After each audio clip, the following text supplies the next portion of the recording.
One positive, Robert, is that we went digital straight to the people. We served up 1.5 billion digital ads to the citizens of London. That's 10 million people.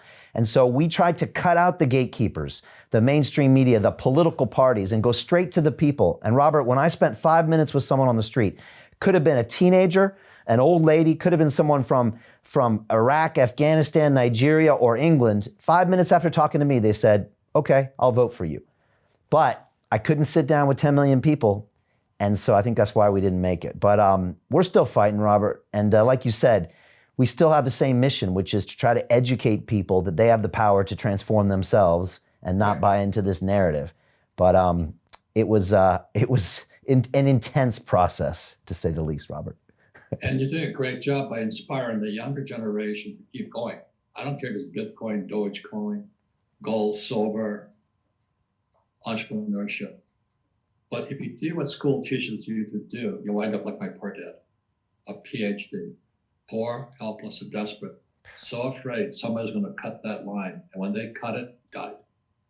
Yeah. It was not pretty, Brian. So when I saw you running for office and going, God, I hope you don't have a IV line to the government, but they're going to, and they try to cut it as hard as they can. Yeah. You know that? I know that. Yeah, it's so true. And, it's strangely enough, Robert, the last night I was campaigning, the day before the election, I was out here at Stratford Station on the steps, and some young man came up and said, Brian, and I thought he was going to ask me about my policies on crime or building houses or getting the economy kickstarted. And he said, Brian, what can you teach me about money? I saw your interview with Robert Kiyosaki. And without thinking, I said, the rich people make money work for them. They don't work for money. And all of a sudden, Robert, literally 20, 30 people started gathering around me, and they wanted me to teach them about money. And I was thinking, you know what? I've been doing this for 10 years, putting information like our interviews out there. People were hungry for this information. And so I am inspired that we can still create change, even if I'm not in office. And so we're moving forward. You know me, Robert. We always go hard. We stick with what we believe in. We put everything on the line, like when we fought for freedom of speech last year.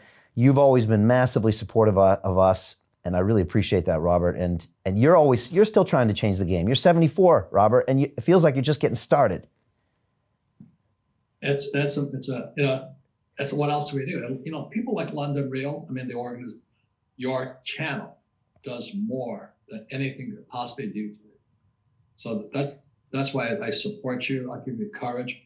I have no respect for those effing school teachers. My whole family are school teachers. They're good people, but they're cowards. They're so afraid someone's going to cut that. And that's what keeps people tethered, that. So what Rich Dad teaches is that if you don't need money, what could you do? So that's why I support what you do and all this. And, my friend Donald Trump and I, we get hammered too. He doesn't need money either. Right. Robert, how do we... People don't understand why that is. Oprah Winfrey had me on her program in 2000. Now she's worth $3.5 billion, okay? Guess who turned me down? The editors of New York Times. So who has more money?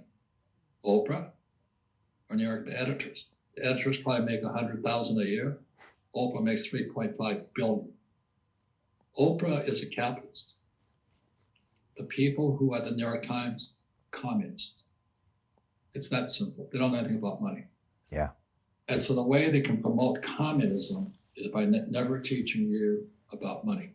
So what we at Rich Dad did was, since they're teaching communism in our schools, I created the cash flow board game and our books and YouTube things to teach capitalism in our homes. I'm against school systems.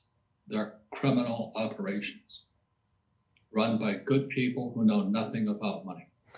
Robert, is there more we can do? You're broadcasting, I'm broadcasting, you're creating content, but are we pissing into the ocean? Are we going to be able to change the game for a whole generation of young people? Yeah, we already are. Yeah. It's happening. It's not you and I are not doing it alone.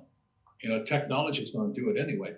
That's why I'm warning the young people, get your gold, silver, Bitcoin, Ethereum now, because if and when, I think it's not if, I think it's when they go to government coin, the dollar the Fed coin or the Euro coin or the Yuan coin, they're going to wipe out the little bankers.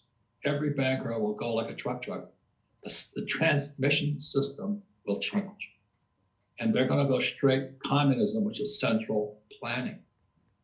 And when you say DeFi, you're in defiance of central planning. And we have central banks, we have Wall Street, and we have the Treasury. That's central planning. It's communism. It's Marxism.